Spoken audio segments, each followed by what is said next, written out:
Sa pambungad na eksena, nakita natin ang isang binata na nagising sa loob ng walang laman na silid. Siya ay ganap na walang ideya kung ano ang nangyayari, kung nasaan siya, at kung paano siya napunta dito. Mabilis siyang bumangon at sinuri ang mga dingding, umaasang makakahanap ng daan palabas, ngunit wala. Ang kwarto ay binubuo lamang ng banyo at shower. Ang lalaki ay natatarantang nagsimulang pumadyak sa sahig, humihiling na palabasin siya, ngunit walang natanggap na tugon. Di nagtagal, napansin niya ang isang computer na umandar na nagpapakita ng salitang, share. Pagkatapos ay sinimulan niyang mag-enter ng iba't ibang mga utos sa pagtatangkang buksan ang pinto, ngunit itinuring ng computer na invalid ang mga ito. Muling hiniling sa kanya ng computer na mag-share, at sa pagkakataong ito ay kinumpirma ng lalaki. Kasunod nito, nagsimulang i-record siya ng computer. Sa pag-aakalang may nanunood sa kanya, nagsimula siyang magtanong ng ilang tanong ngunit walang natanggap na sagot. Pagkatapos ay pumunta ang lalaki sa banyo, ngunit napagtanto niya na walang tubig at hindi rin gumagana ang lababo. Bilang resulta, isinulat niya ang utos na, tubig, kung saan ang computer ay tumugon na ito ay katumbas ng 5. Hindi niya naintindihan, kaya humiga siya sa sahig para maghintay. Sa sandaling ito, hindi sinasadyang napautot siya, na nagbigay sa kanya ng ilang mga puntos. Ang mga puntos na ito ay nagbigay daan sa kanya upang makabili ng tubig, sa wakas ay napawi ang kanyang uhaw. Matapos hugasan ang kanyang mukha, napagtanto niya na ito ay isang broadcast at pinapanood siya ng mga totoong tao. Ang lalaki ay nagsimulang umutot habang nakakatawang gumagalaw sa silid. Ngunit hindi ito nakakuha ng sapat na puntos para makabili siya ng pagkain. Kaya, sinubukan niya ang ilang mga random na utos at nagawa niyang patayin ang ilaw bago bumalik sa pagtulog. Ilang sandali pa, tumunog ang computer, na nagpapaalala sa kanya na mag-share muli. Tumugon ang lalaki sa pamamagitan ng pagbibiro tungkol sa nangyayaring sitwasyon bago nagtungo sa shower. Ito ay nagbigay sa kanya ng ilang mga puntos, kaya mabilis siyang nagsimulang kumilos muli. Nang makaipon siya ng puntos, nag-order siya ng pagkain, ngunit sa kanyang pagkadismaya, binigyan siya ng isang mangkok ng pagkain ng aso. Nagpa siya ang lalaki na magreklamo at sinubukan itong ibalik, ngunit ang kanyang pagsisikap ay walang saysay. Naiwan na walang ibang pagpipilian, sinimulan niyang kainin ang pagkain at kumilos na parang aso para sa madla. Ang kanyang nakakaaliw na galaw ay nagbigay sa kanya ng higit pang mga puntos, ngunit hindi pa rin ito sapat upang makabili ng maayos na damit. Ang unang beses na sinubukan niyang bumili ay nakatanggap siya ng pambabaeng panloob, ngunit sa kabila nito, ginamit niya ito upang mag-model sa screen. Pagkaraan ng ilang oras, napaiyak ang lalaki at nakatulog sa kawalan ng pag-asa. Nang sumunod na araw, inayos niya ang sarili at sinimulang gawin ang kanyang makakaya upang aliwin ang mga manunood. Gumawa siya ng ilang mga gymnastiko na galaw, mga hangal na sayaw, at anumang maisip niya. Hindi nagtagal, nakakuha siya ng sapat na puntos para makabili ng t-shirt, higaan, at salamin sa banyo. Sa paglipas ng panahon, ang mga puntos ay patuloy na dumarami, na nagbigay daan sa kanya upang bumili ng higit pang mga bagay tulad ng mga damit, mga kagamitan sa pag-ahit, disenteng pagkain pati na rin ang ilang alak. Ngunit isang araw, uminom siya ng labis at binasag ang monitor gamit ang walang laman na bote, na naging sanhi ng pagkawala ng kuryente sa kanyang silid. Pagkatapos nito, sinubukan ng lalaki na hilahin ang monitor sa dingding at sinuri din ang hatch ng pagkain, ngunit wala siyang nakitang daan palabas. Sa sobrang galit, sinuntok niya ang monitor ngunit sa huli ay sumakit ang kamay niya. Hindi nagtagal ay nagkaroon siya ng nervous breakdown at nagmakaawa na palayain. Sa pagkawala ng lahat ng kanyang lakas, humingi siya ng paumanhin sa computer para sa hindi makatwiran na pag-uugali, at nakiusap para sa isa pang pagkakataon. Ang antas ng kawalan ng pag-asa ay umabot sa limitasyon, at ang lalaki ay humiga sa sahig, naghihintay sa kanyang kapalaran. Maya-maya, umandar ang computer, at may lumabas na matandang lalaki sa screen para batiin siya. Lumalabas na ang matanda ay nakatira din sa parehong uri ng silid, ngunit mayroon siyang mas maraming bagay kumpara sa ating pangunahing tauhan. Ipinaliwanag niya na kung minsan ay may mga aberya sa system, ngunit kapag ang isang tao ay umabot sa tiyak na antas, nakakakuha sila ng access sa karaniwang network. Nangangahulugan ito na ang ating bida ay maaari na ngayong makipag-usap sa iba pang mga bilanggo tulad niya. Sa una, naisip niya na ang matanda ay nagtatrabaho para sa hindi kilalang mga kidnapper, ngunit sinabi sa kanya ng huli na lahat sila ay nagising doon tulad ng nangyari sa kanya nang hindi alam kung paano o bakit. Sa patuloy na pag-uusap ng dalawa, nalaman natin na ang matanda ay masyadong madaldal dahil hindi siya nauubusan ng sasabihin. Ito ay ang kanyang walang katapusang pananalita na nagbibigay sa kanya ng maraming puntos. Gayunpaman, ang ating bida ay nayayamot sa kanya. Isang gabi, nagising siya sa pag-ubo ng matandang lalaki at lumapit sa computer upang magtanong tungkol sa kanyang kalagayan. Sa sandaling ito, sumubok din siya ng ilang random na utos at nakatagpo ang iba pang mga bilanggo, bawat isa sa kanila ay may iba't ibang numero ng channel. Ang channel number ng ating bida ay 14, samantalang ang mas matandang lalaki ay 73. Lumalabas na mayroong lahat ng uri ng content tulad ng mga aralin sa pagluluto, mga pagtuturo sa makeup, at iba pa. Bukod pa rito, napako ang tingin ng ating bida sa magandang babae na nagtuturo ng yoga. Sa pagdaan ng maraming araw, ginugugol ni 14 ang halos lahat ng oras niya kay 73, nakikipag-usap, nakikisalo sa pagkain, at natuto pa siya ng magic. Sa oras ng gabi, natulog ang matanda, habang si 14 ay kumonekta sa yoga instructor at nagpadala sa kanya ng ilang mga donasyon. Isang umaga, inaayos ni 14 ang kanyang kagamitan nang dumating si 73 para kausapin siya. Ayon sa matanda, hindi sila maaaring manatili sa isang antas, dahil ang mga manonood ay titigil sa pagmamahal sa kanila at hindi magbabayad. Kaya, kailangan nilang palaguin at ikalat ang kanilang channel. Sa pagsunod sa kanyang payo, si 14 ay sumubok ng mga bagong kategorya, sinubukan niya ang stand-up comedy, pag-eehersisyo, pagluluto, pagkanta, at mga magic trick. Ang lahat ng ito ay nagbigay sa kanya ng mga bagong manonood, na nagresulta sa kanyang pagkamit ng mas maraming puntos. Pinili niyang gamitin ang mga puntos na ito para ibili si 73 ng ilang gamot, dahil palagi siyang inuubo. Habang bumibili, nagkamali si 14 at napanood niya ang kwarto ni 11, isang babaeng kasalukuyang naliligo. Nagalit ang babae sa gayong hindi katanggap-tanggap na panghihimasok at sinigawan siya, at inakusahan siyang kidnapper. Gayunpaman, mabilis na nilinaw ni 14 ang sitwasyon na kinakaharap nila, ipinaliwanag ang kanyang sarili bilang isang bilanggo na tulad niya.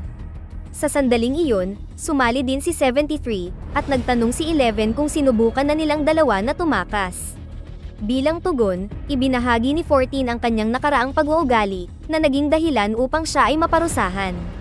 Iniisip ng babae na dapat pa rin nilang suriin ang bawat piraso ng impormasyon na mayroon sila at hanapin ang kahinaan ng system. Gayunpaman, sinabi sa kanya ni 73 na ginagawa niya silang hangal at sinigawan siya bago umalis sa pag-uusap.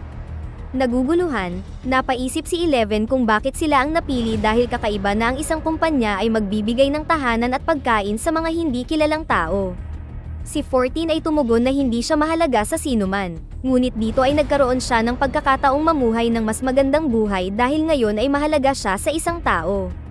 Sa paglaon, si 14 ay nagsimula ng maliit na palabas na may mga puppet na gawa sa medyas.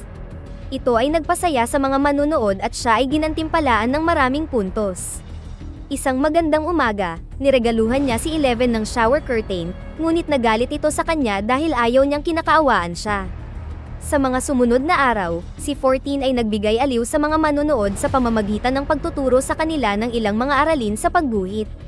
Ngunit dahil hindi siya marunong mag-drawing, naging nakakatawa ang mga aralin. Sa kalaunan ay nakakuha siya ng maraming puntos, na ginamit niya upang bumili ng mas maraming kasangkapan para sa sarili. Gayunpaman, hindi na kayang tiisin ng babae ang kanyang kalagayan, kaya iminungkahi niya na magsimula sila ng revolusyon. Nagdulot ito ng mainit na pagtatalo sa pagitan nilang tatlo, dahil kumbinsido si 14 at 73 na dito sila nagkaroon ng pagkakataong mamuhay ng mas mabuti kaysa dati.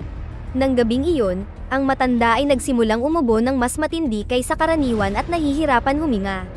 Bukod dito, bigla siyang nag-seizure at naparalisa ang kanyang katawan, at nakadikit ang mukha sa monitor. Naramdaman ang pagkaapurahan ng sitwasyon, si 14 ay umapela sa lahat ng mga subscriber para sa tulong, habang si 11 ay sinubukang humanap ng kapaki-pakinabang na command sa computer. Sa gitna ng matinding sandali na ito, si 11 ay hindi sinasadyang nag-enter ng maling command at bilang kinahinatnan, nagsimulang lumabas ang apoy mula sa mga dingding. Walang magawa ang dalawa na nanunood, habang nilalamon ng apoy si 73 at ang kanyang buong silid bago naging blanko ang screen. Ang trahedyang ito ay nag-iwan sa kanila ng pagkawasak, kaya't sila ay nanatiling tahimik sa loob ng ilang araw, na nagdadalamhati sa kanyang pagkawala. Isang umaga, kinausap ni 14 si 11 at sinabihan siyang huwag sisihin ang sarili, dahil ginawa lang niya ang lahat para tulungan ang matanda. Sa pagtatangkang pasayahin siya, nagsagawa siya ng isa pang puppet show. Maya-maya, nagtapat ang babae na gusto niyang malasing at pinakiusapan siya na samahan siya. Pagkatapos ay umorder sila ng ilang alak at nagsimulang uminom, habang inaalala ang kanilang mga huling alaala noong malaya pa sila. Sa estado ng pagkalasing, nagsimula silang sumayaw kahit na walang musika. Sa kalaunan, ang kanilang sandali ay naging romantiko, at ginamit nila ang kanilang mga kamay upang pasayahin ang kanilang sarili habang nakatingin sa isa't isa.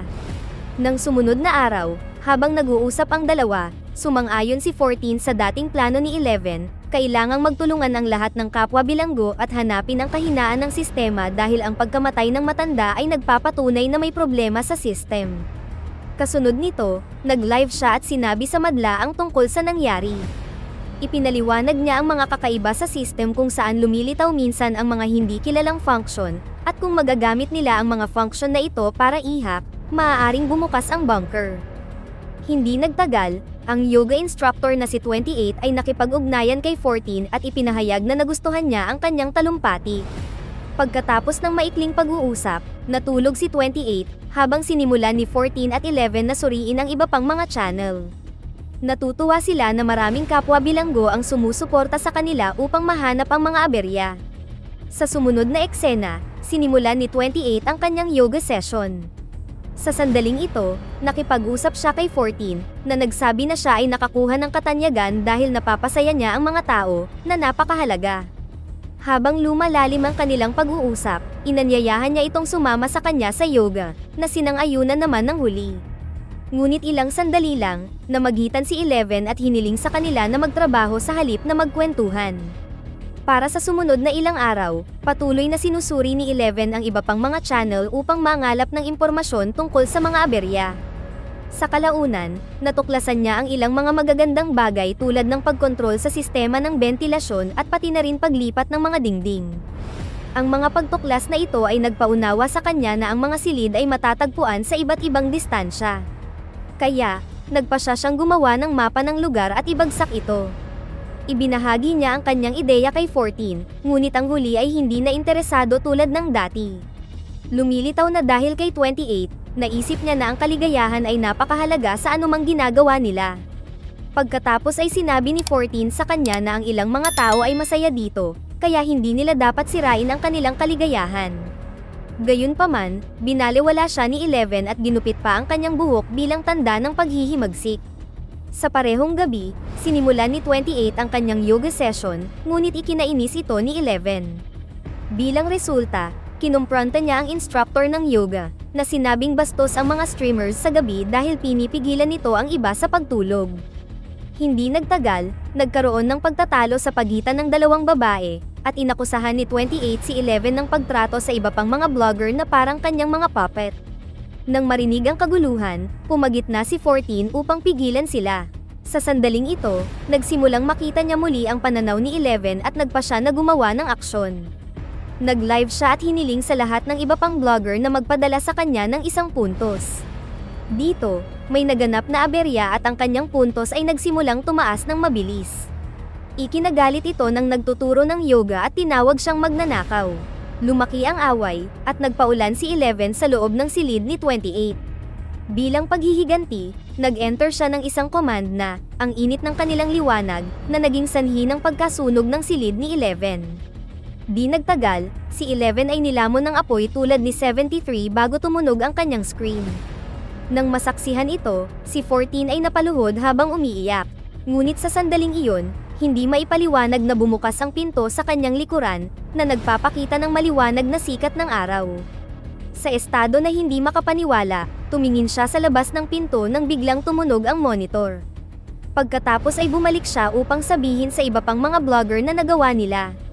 Gayunpaman, panandalian lang ang kanyang kaligayahan dahil biglang nagsara ang pinto, at muli siyang nakulong.